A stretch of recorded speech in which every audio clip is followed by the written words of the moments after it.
Let's continue or finish with going over what some of the icons are that will appear within Moodle and how you can utilize some of their function or what kind of service they provide. In this initial screen right here, simply looking here at the top and the left, you see images that go next to the text. Now remember, it's best to match the text up with the syllabus. And what the image to the left of the text will do is symbolize what kind of function that is within Moodle. Everything from just being a text to a web link, to a document, to a PDF file, and I'll kind of show you the difference in the icons that show up. Moodle does a nice job with that, and it's something that students can use to begin to learn and understand how to differentiate within a topic or a week what the different icons are, so they can identify what's a chat, what's a quiz, what's an assignment that needs to be turned in, and so forth. For instance, a sheet of paper with just a little bit of writing on it, that just symbolizes simply a text page. And when that opens or refreshes, you'll be looking at nothing but text. But an icon such as this is a link to a website. It could also be a link to a file that you've created within your file folder in the administration block, which is something we'll discuss as we progress forward.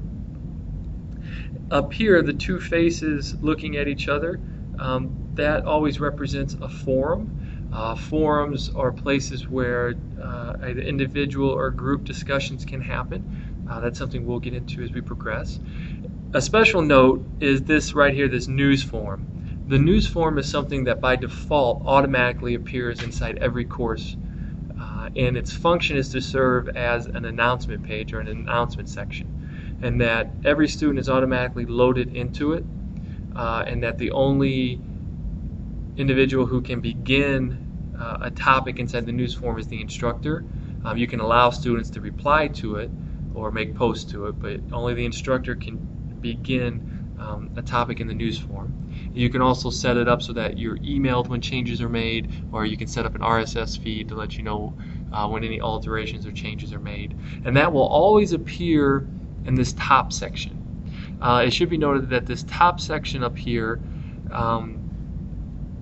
can't be altered or changed, or it's always going to be a place where you can store your syllabus, the news form, and any other essential material that students would need throughout the course, because it's not going to be something that can be hidden or switch sections as the other topics can be, which is something that I'll show you here in just a minute. So scrolling on, I want to make sure show you some items. Like for instance, here's a quiz icon. Anytime you see the red check mark, that will represent that that's a quiz.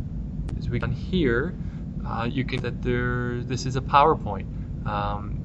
This image here that looks like a black and white photograph, that just tells you that that's an image.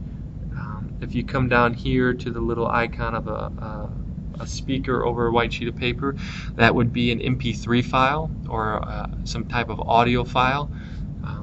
And notice down below you can even see a PDF icon. So Moodle does a very good job of, and I'm going to scroll, very nice distinguishing what items are, and I think that would help the students. Here's one that is important to understand. The little hand presenting a sheet of paper, that's an assignment.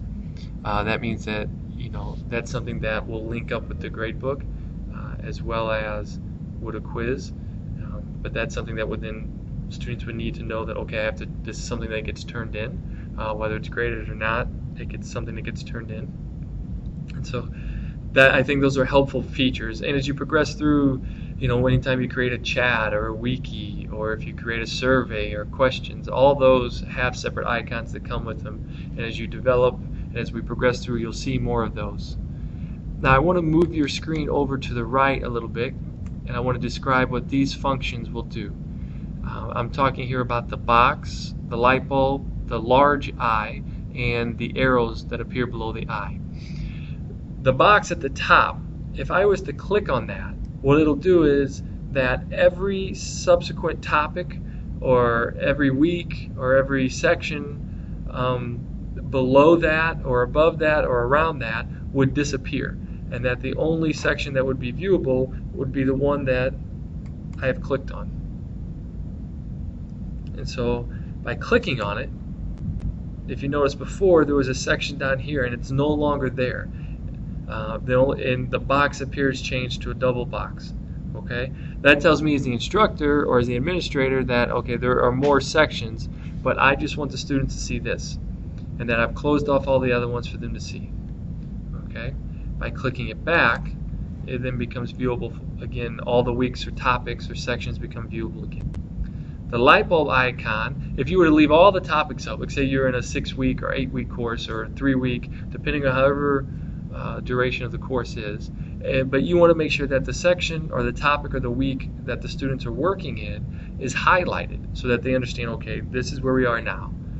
By clicking on the light bulb, it'll create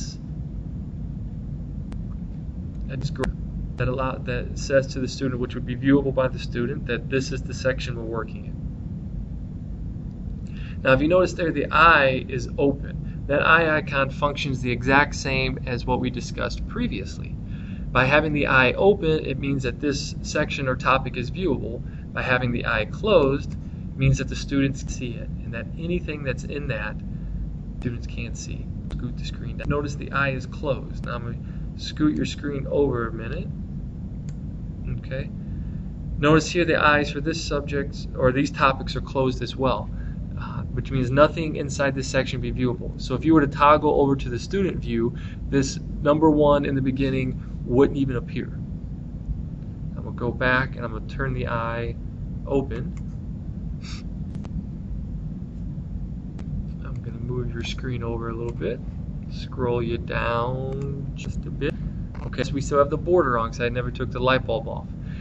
The arrows allow you to move sections up and down. They're interchangeable. So I'm in section 1, topic 1, or week 1, however you want to view it. And let's say that I think that section 2 would be better fit to go first. So I would click the down arrow. Notice the border stayed the same because I had never turned it off. But if I scoot your screen over, I now have assignments first, and in the beginning is number 2.